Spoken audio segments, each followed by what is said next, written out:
하나님의 말씀은 시편 115편 12절에서 15절까지 말씀입니다. 구약성경 888쪽입니다. 하나님의 말씀 시편 115편 12절에서 15절까지 말씀입니다. 제가 받들어 읽겠습니다. 여호와께서 우리를 생각하사 복을 주시되 이스라엘 집에도 복을 주시고 아론의 집에도 복을 주시며 높은 사람이나 낮은 사람을 막론하고 여호와를 경외하는 자들에게 복을 주시리로다. 여호와께서 너희를 곧 너희와 너희의 자손을 더욱 번창하게 하시기를 원하노라. 너희는 천지를 지으신 여호와께 복을 받는 자로다. 아멘. 네, 감사합니다. 우리 하나님께서 기뻐 받으신 줄 믿습니다. 하나님의 복이라고 하는 제목으로 말씀 선포하겠습니다. 깔뱅은 시편 1편을 시편의 서론이라 그렇게 이야기를 했습니다. 자, 시편 1편을 보면은 두 종류의 길이 나옵니다. 하나는 의인의 길이고 하나는 악인의 길.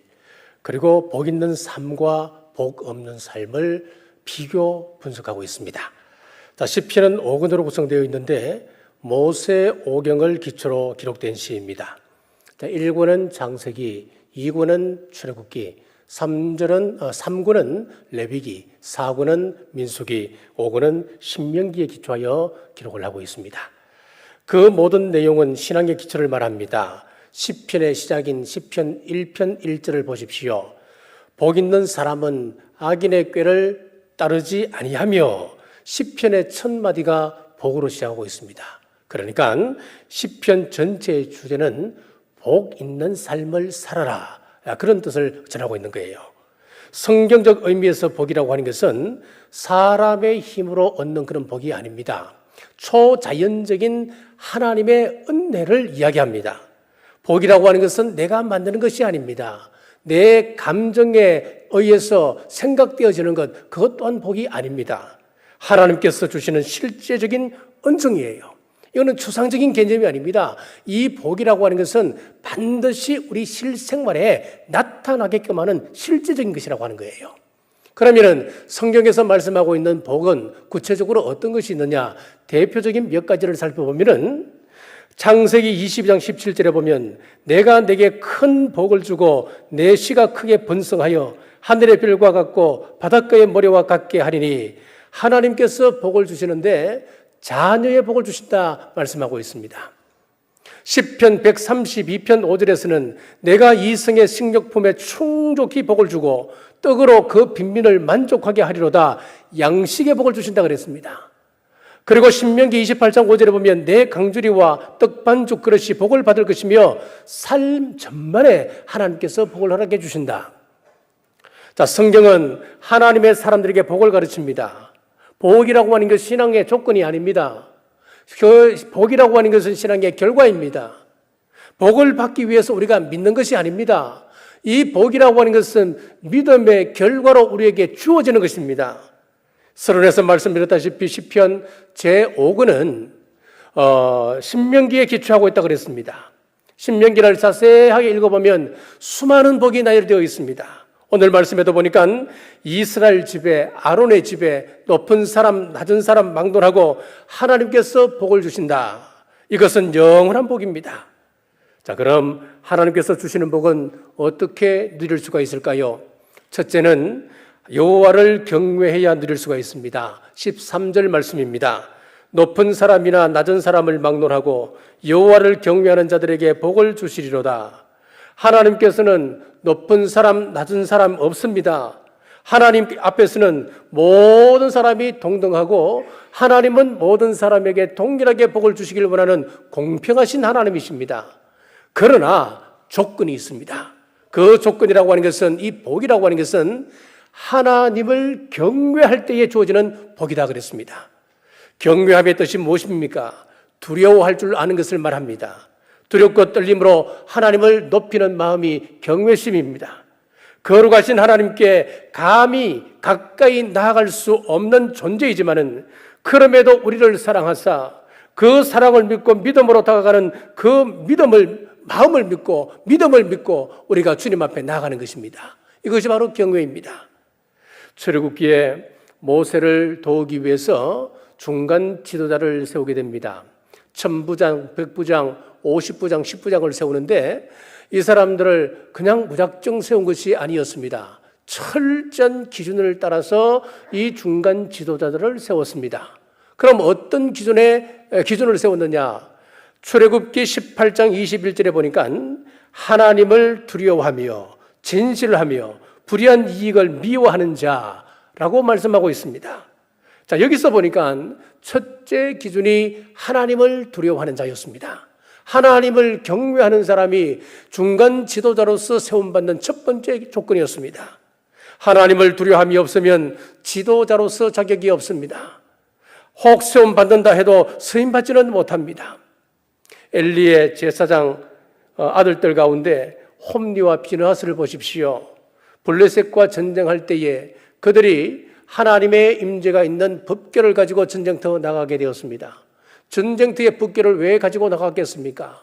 하나님께서 임재하고 계시니까 하나님께서 이 전쟁을 반드시 승리로 이끌어 주실 것이라고 하는 그런 믿음을 가지고 나갔습니다. 그런데 이것은 믿음이 아니었습니다. 세상 사람들이 하고 있는 부적 붙이는 것과 다를 바가 뭐가 있습니까? 식당에 개업하면서 입구에다가 부적을 붙여놓은 집들이 있지요. 이사하면서 안방에 붙여놓는 그런 집들도 있습니다. 부적을 왜 붙여놓겠습니까? 악귀들이, 사악한 것들이 들어오지 못하도록, 또 집에서 좋은 것들이 나가지 못하도록 막아준다. 그것이 부적 아닙니까, 여러분? 지금 법궤를 앞세우고 전쟁터에 나갔던 홈리와 비느하스의 마음이 바로 부적을 붙이는 것과 똑같다는 거예요. 그러다가 전쟁은 피하게 되고 전쟁터에서 두 아들은 사망하였으며 법궤는 블레셋에게 빼앗기고 말았습니다. 그 후에 빼앗겼던 법궤를 다윗이 예루살렘으로 같이 옮기게 되는데 기란 여아림의 아비나답 집에서 나올 때에 사람들이 기뻐서 노래 부릅니다. 수금을 비롯한 온갖 악기를 동원하여서 연주를 했습니다. 그런데 법궤를 실은 수레를 끌던 소가 놀라서 펄쩍 뛰는 바람에 그 수레에 실렸던 법궤가 떨어지게 되었습니다. 그때 이 우사가 온몸을 바쳐서 그 법궤를 막아내는 거예요. 그런데 참 이상합니다. 그렇게 자신의 몸을 아끼지 않고 몸을 날려서 법궤를 떨어지는 것을 막았습니다마는 그 우사가 그 자리에서 적사하고 말았습니다. 죽고 말았습니다. 왜 그럴까요? 좀 아이러니하지 않습니까? 법궤가 떨어져서 법궤가 박살나는 것, 그거 하나님께서 원하실까요? 원하지 않으셨을 거예요. 그런데 그 중요한 일을 지금 우사가 막았는데도 불구하고 그 일 때문에 우사가 죽었다. 이해가 되십니까? 우리는 하나님을 섬기는 데 있어서 하나님의 방법이 있다고 하는 것을 아셔야 됩니다. 빨리 깨달으셔야 됩니다. 내 기준으로, 사람 기준으로, 사람들이 상식적으로 이 일은 좋아하는 일이니까 교회도 그대로 적용하면 되겠지. 여러분, 천만의 말씀입니다. 여러분 오해하고 계십니다. 하나님을 섬기는 방법은 하나님의 방법이 있는 거예요. 하나님께서 섬기는 그 방법을 아주 세세하게 우리에게 가르쳐주고 있습니다. 특히 법궤를 옮기는 과정에서는 하나님은 정확하게 그 방법을 구체적으로 묘사하고 있는 거예요. 그 방법을 어길 때에 인간적으로 볼 때는 그것이 선한 일이라 할지라도 하나님께서는 기뻐하지 않으시는 겁니다. 자, 역대상 13장 12절에 그날에 다윗이 하나님을 두려워하여 이르되 내가 어떻게 하나님의 궤를 내 곳으로 오게 하리요 하고, 다윗은 법궤를 모시고 올 자격이 부족하다라고 하는 것을 깨달았습니다. 깨달으면서 뭐라고 고백하느냐 하면 하나님을 두려워하여 그랬습니다. 하나님을 경외하는 마음이 생겼습니다. 하나님을 두려워하는 마음으로 그가 더 이상 다윗성으로 옮기지 못하고 오벳 에돔이라고 하는 사람의 집에 석 달 동안 옮겨놓게 되었습니다. 여러분, 다윗이 복받은 이유가 있습니다. 깨닫는 데 있는 거예요. 하나님을 두려워하는 사람에게 하나님께서 복을 내리십니다. 하나님을 경외하는 사람에게 하나님의 축복이 임하는 것입니다. 성경에 하나님을 두려워하지 않았던 엘리 가문의 멸문주야를 이미 우리는 알고 있습니다. 사울 왕도 그렇습니다. 사울 왕도 인간적으로 보면 매우 선한 왕에 속합니다. 하나님을 두려워하지 않다가 아무리 선한 임금이고 이스라엘의 왕국을 일으켰던 초대 임금이라 할지라도 그가 하나님 앞에서 겸손하지 못할 때에 하나님을 향한 경외심이 떨어질 때에 그는 결국 전쟁터에서 자살로 생을 마감하게 되는 겁니다. 많은 업적을 이루었습니다마는 하나님을 두려워하지 않았습니다. 어떻게 보면 이 왕의 업적들은 대단한 업적들이었습니다. 경제를 일으켰습니다. 군사를 일으켰습니다. 나라가 아주 강대했습니다. 수많은 이웃 나라들을 복속시켰습니다. 경제적으로도 평안이 찾아왔습니다. 얼마나 흔했던지 거리에 은이 막 수두룩할 정도였다는 거예요. 그만큼 경제적으로 부한 시대를 이끌었습니다. 얼마나 위대한 왕입니까? 그런데 교만함으로 하나님을 두려워하지 않으므로 제사장의 고유 권한인 향에 불을 붙이는 그 일을 직접 하다가 결국은 문둥병에 걸려서 죽을 때까지 사랑채에 갇혀서 그런 인생을 마감하게 되는 겁니다. 신약에 보면 헤롯 왕도 마찬가지입니다. 하나님을 경외하는 마음이 없었습니다. 두려워하는 마음이 없었습니다. 결국은 충기 먹어서 죽었습니다. 가룟 유다도 하나님을 두려워하는 마음이 없었습니다. 결국은 목매어 자살하였고 그 끈이 끊어져 창자가 터져 죽었습니다. 한결같이 비참한 최후를 맞습니다. 하나님을 경외하지 않는 사람들의 말로는 비참한 죽음이라고 하는 것을 성경은 우리에게 말씀하고 있습니다. 하나님은 자비의 하나님이십니다.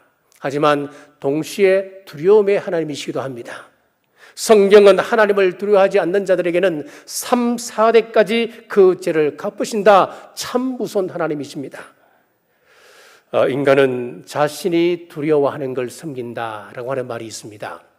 우리가 하나님을 두렵게 생각하면 하나님을 섬깁니다. 우리가 귀신을 두렵게 생각하면 귀신 앞에 꼼짝달싹하지 못하고 그 귀신을 섬기게 됩니다. 사람을 두려워하면 사람을 섬기고 세상을 두려워하면 세상을 섬기게끔 되어 있습니다. 하나님을 섬길 것인지 사람을 섬길 것인지 그것은 여러분의 선택에 달려 있습니다. 자, 어느 마부가 알렉산드리아로 가는 산드리아행 그 마차를 끌고 내려가고 있습니다. 가는 도중에 한 노파가 이 마차를 세우길래 세워서 노파를 태워줍니다. 이름이 뭡니까? 물어보니까 그 노파가 나는 페스트다 그렇게 이야기했어요. 깜짝 놀랐습니다. 그럼 어디로 가느냐고? 알렉산드리아 가는 중이라고.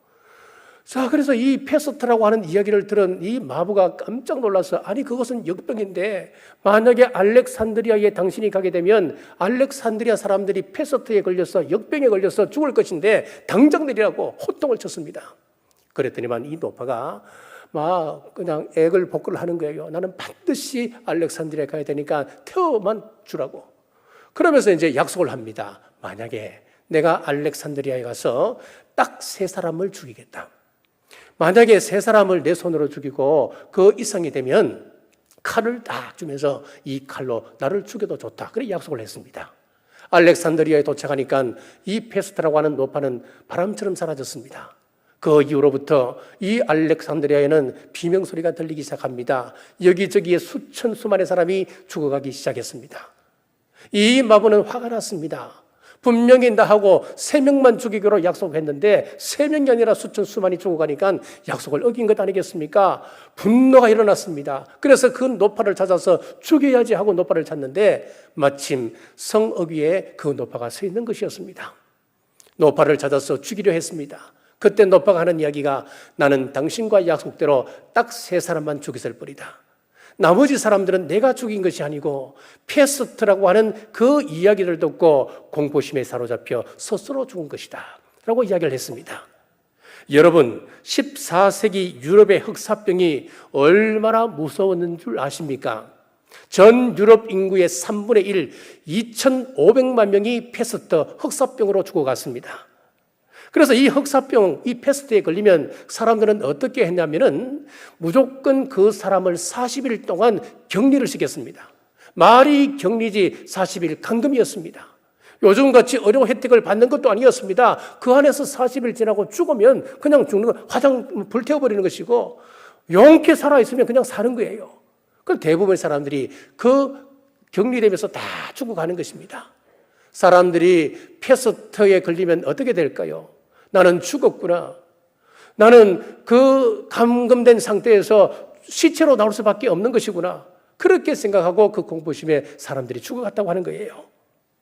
우리는 하나님을 두려워하지 않는 그런 사람, 하나님을 두려워해야지 세상을 두려워하고 앞날에 대해서 두려움을 가지면 안 되는 것입니다. 우리는 하나님을 두려워하는 경외심을 가지고 살아야 세상이 두렵지 않습니다. 사랑하는 여러분, 하나님을 경외하는 우리 남북의 모든 성도님들 되시기를 주님의 이름으로 축복합니다. 두 번째, 복을 받는 내용은 번창하라고 하는 것이었습니다. 14절 말씀입니다. 여호와께서 너희를 곧 너희와 너희의 자손을 더욱 번창하게 하시기를 원하노라. 처음보다 나중이 나아지는 것을 번창이라고 이야기합니다. 그것도 조금씩 커가는 것이 아니라 부쩍부쩍 왕성하게 커가는 것을 번창이라고 이야기합니다. 모세는 강에서 건진받았던 사람입니다. 건진받았다고 한 이야기는 강에 버림받았던 사람 아니었습니까? 그런데 하나님께서 그 사람을 번창케 하심으로 애굽의 왕자가 되었고 이스라엘 민족을 출애굽시키는 위대한 지도자가 되었습니다. 요셉은 종으로 팔렸습니다마는 하나님께서 왕성케 하심으로 그가 애굽의 총리가 되었습니다. 사무엘은 엘리 제사장의 사원으로 출발했습니다마는 하나님께서 그를 왕성하게 하심으로 말미암아 번창하게 하심으로 말미암아 이스라엘의 가장 위대한 영적 지도자가 되었습니다. 다윗은 목동 출신이었습니다마는 하나님께서 번창케 하심으로 이스라엘의 가장 위대한 왕이 되었습니다. 시작은 미약하였지만은 나중에 창대해간 사람들이었습니다. 이것이 바로 번창입니다. 번성입니다. 자, 이 번창의 복은 하나님을 섬기는 사람들에게 주신 하나님의 약속입니다. 그러므로 지금 시원치 못하다고 해서 낙심하지 마십시오. 하나님께서 함께 하시면 큰 그릇 될 수 있습니다. 하나님께서 여러분을 들어 사용하시면 위대한 하나님의 사역을 감당할 수 있는 능력의 사람이 될 수가 있습니다. 하나님을 경외하는 사람들에게 번창의 복을 주시는데, 자, 여기서 복이라고 하는 히브리 어원을 보면은 에스페르라고 하는 단어를 씁니다. 이 에스페르라고 하는 단어는 번영, 행복의 주관자이신 하나님으로부터 오는 것, 그런 의미예요. 창세기 1장 28절에 하나님이 그들에게 복을 주시며 하나님이 그들에게 이르시되 생육하고 번성하여 땅에 충만하라. 땅을 정복하라. 바다의 물고기와 하늘의 새와 땅에 움직이는 모든 생물을 다스리라 하시니라. 이 말씀은 최초의 하나님의 명령입니다. 그래서 이 명령을 하나님의 문화 명령이다, 그렇게 이름을 붙입니다. 생육하고 번성하는 것, 우리 하나님의 축복이요 하나님의 명령이라고 하는 것입니다. 번성이라고 하는 것은 외적인 번성과 내적인 충실을 동시에 의미합니다. 인류는 전 지면에 번식해야 하고 내적으로 충실하게 살아가는 것, 그것이 하나님의 뜻이고 하나님의 축복이라고 하는 것입니다. 이스라엘은 굉장히 번성한 백성입니다. 야곱이 그 백성들을 이끌고 70명의 사람들을 이끌고 애굽으로 내려갔지 않습니까? 자, 70명의 이주민이 4대가 지난 후 약 400년 이후에 얼마가 되었습니까? 전쟁에 나갈 수 있는 장정만 60만 명이었습니다. 70명이 660만 명의 장정들을 이루었다. 그러면 어린아이와 노인과 여자들까지 합치면 적게 잡아도 200만 명은 훨씬 넘는 거예요. 창세기 15장 16절입니다. 내 자손은 4대 만에 이 땅으로 돌아오리니, 이 예언대로 4대 만에 이스라엘 백성이 돌아오는데 큰 부족이 되었습니다. 민족이 되었습니다. 그래서 이 바로도 이 이스라엘 백성들이 번성할 것을 염려하여서 산에 아이가 태어나면 그 자리에서 죽이라고, 나일강에 던지라고 그렇게 이야기하지 않습니까? 번성은 하나님의 축복입니다. 이스라엘의 번성은 하나님께서 주신 축복이었습니다. 야곱이 이런 복을 받은 것은 야곱이 잘난 것이 아니었습니다. 야곱이 물론 꾀가 많았고 머리가 출중한 사람이었습니다. 돈을 버는 방법도 꿰뚫고 있었던 사람이었습니다. 그가 손대는 것들마다 다 수입이 남지 않습니까? 어마어마한 수입이 나는 거예요. 세상 사람들이 이해할 수 없는 방법으로 하나님께서 막 물질의 복을 주시는 거예요. 굉장히 능력의 사람이었단 말이에요. 이런 능력 때문에 이스라엘 민족이 탄생하게 된 것입니까? 아니었습니다, 여러분. 그것은 야곱의 예배신앙 때문에 그렇습니다. 야곱이 베들에서 첫 위기를 맞았을 때나 세겜에서 위기를 맞았을 때에 공통적으로 취했던 조치가 바로 단을 쌓았다라고 하는 예배신앙이었습니다. 야곱이 베들에서 위기를 맞았을 때에 자신이 자고 머리에 베었던 그 돌을 세워서 기름을 붓고 그것을 단삼아 하나님 앞에 예배했습니다. 그의 첫 번째 위기는 예배에 단을 쌓았다 하는 것이었습니다. 수십 년 세월이 흘렀습니다. 세겜에서도 큰 위기를 받았습니다. 그 위기를 극복하는 방법도 하나님께서 지시하는 곳으로 올라가 그곳에서 단을 쌓았습니다. 창세기 35장 1절입니다. 하나님이 야곱에게 이르시되 일어나 베델로 올라가서 거기 거주하며 내가 내 형 에스의 낯을 피하여 도망하던 때에 내게 나타났던 하나님께 거기서 제단을 쌓아라 하신지라. 야곱이 인생의 위기를 만날 때마다 하나님 앞에 단을 쌓았습니다. 이 말은 무슨 이야기냐면 인간적인 수단 방법을 따르지 않았다 이야기입니다. 하나님 앞에 은총을 구하고 하나님 앞에 긍휼을 구하는 예배의 단을 쌓았다고 하는 것을 이야기합니다. 하나님께 위기란 있을 수가 없습니다. 그렇기 때문에 우리가 위기를 맞아서 하나님을 찾으면 하나님은 만나주십니다. 예배 회복의 가치가 바로 여기에 있습니다. 하나님은 영과 진리로 예배하는 자들을 찾으십니다. 요한복음 4장 23절에 보니까 아버지께 참되게 예배하는 자들은 영과 진리로 예배할 때가 오나니 곧 이때라. 아버지께서는 자기에게 이렇게 예배하는 자들을 찾으시느니라. 하나님께서는 참되게 예배하는 자를 찾고 계시고 우리 사람은 하나님 앞에 영과 진리로 예배하며 나아갑니다. 이 둘의 만남이 이루어질 때에 그 인생은 어떤 위기라도 더 이상 위기가 될 수가 없습니다.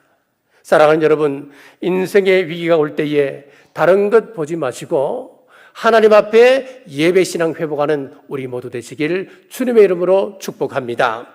예배가 회복되면 하나님의 도우심을 체험하게 될 것입니다. 성경에 나오는 믿음의 사람들은 하나같이 예배신앙의 중요성을 알았던 사람들이었습니다.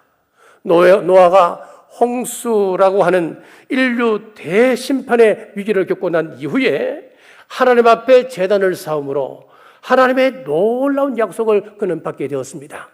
창세기 8장 20절에서 21절입니다.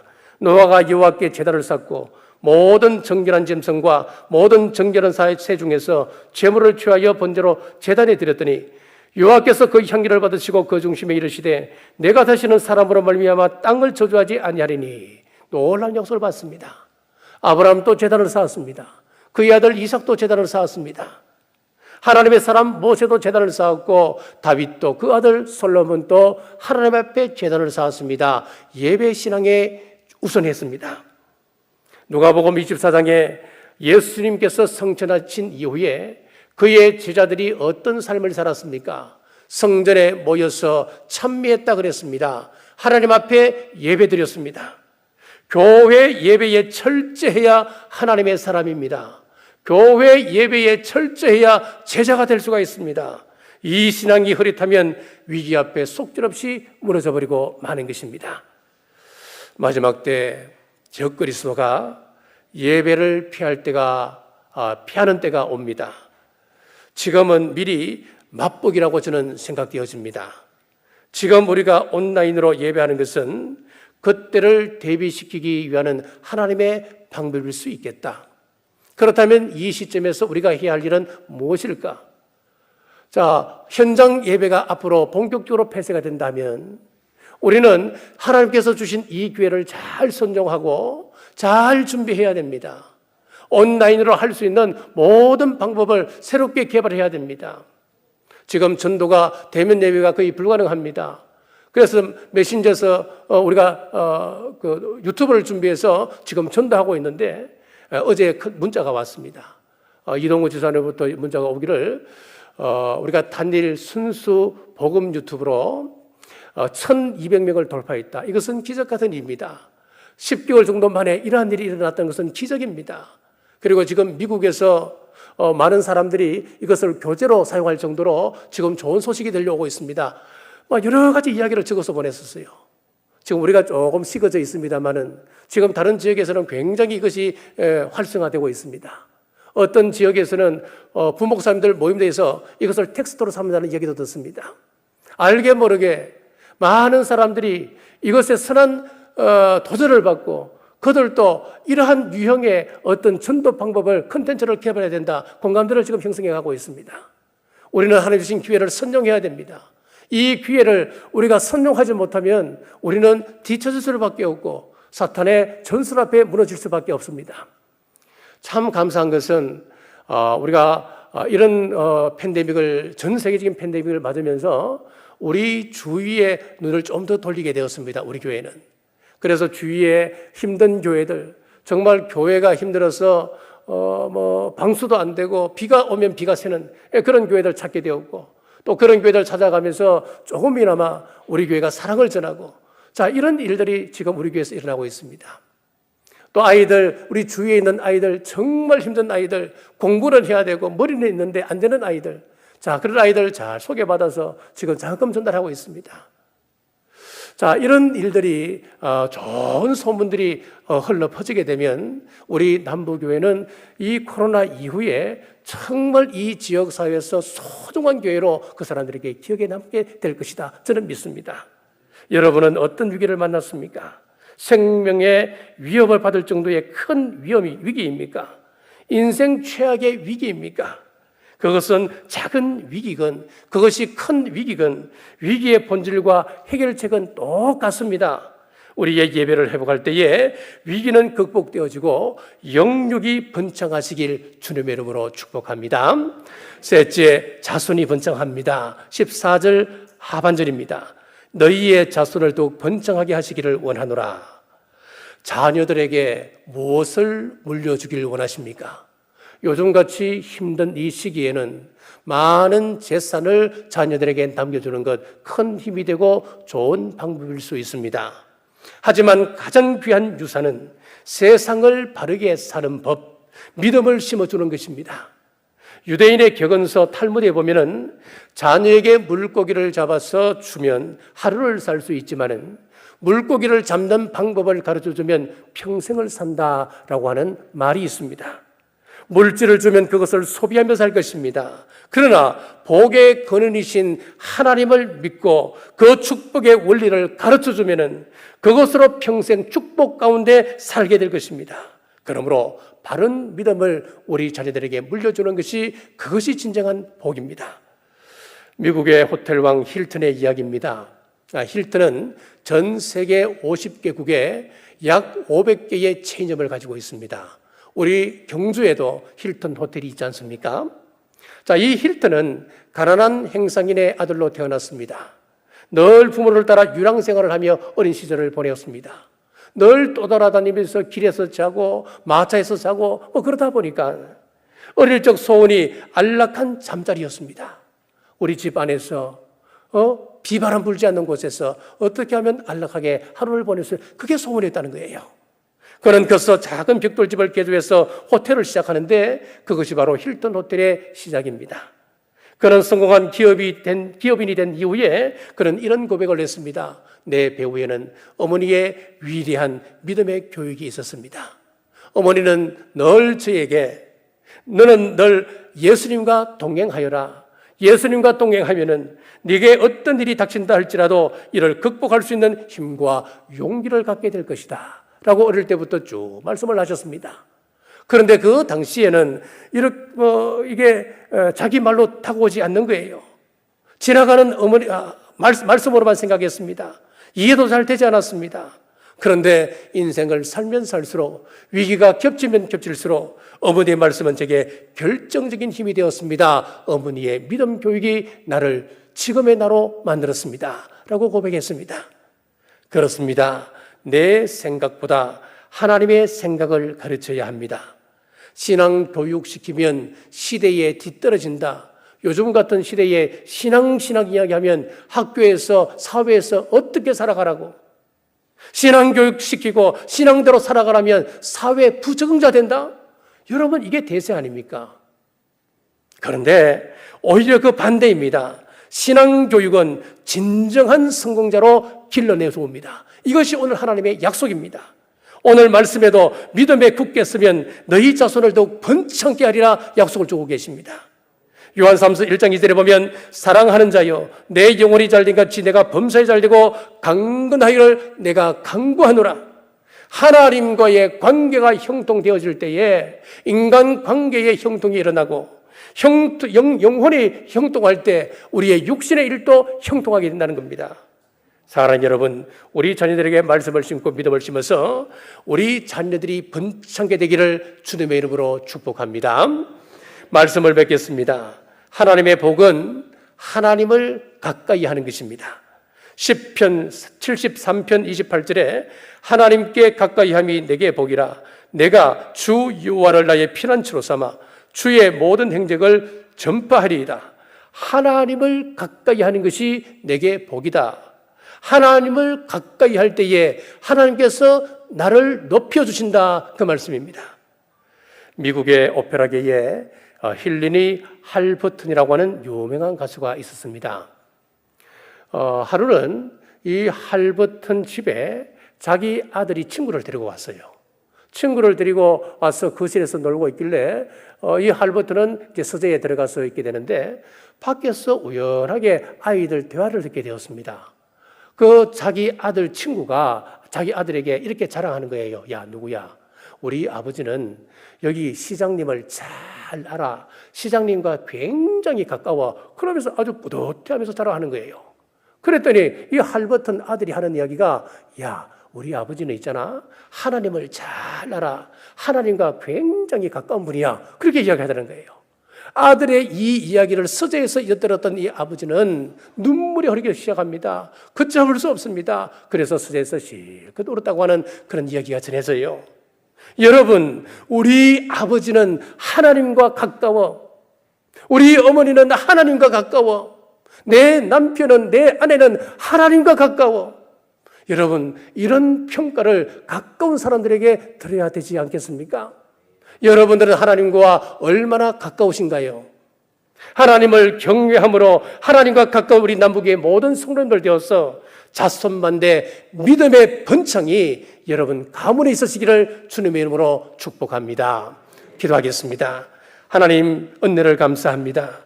오늘 복을 받는 조건은 여호와를 경외하는 것입니다. 하나님을 두렵게 여기고 섬길 때 하나님은 다윗에게 주셨던 복을 주십니다. 말씀을 가볍게 여기면 엘리 가문처럼 됩니다. 가룟 유다처럼 됩니다. 우리가 두려움으로 하나님 말씀을 지킬 때 나와 자손이 번창케 되게 하옵소서. 우리 교회가 비전 2027을 선포했습니다. 우리 교회가 정복해야 할 많은 산지들 넉넉히 이길 힘을 우리 성도들에게 허락하옵소서.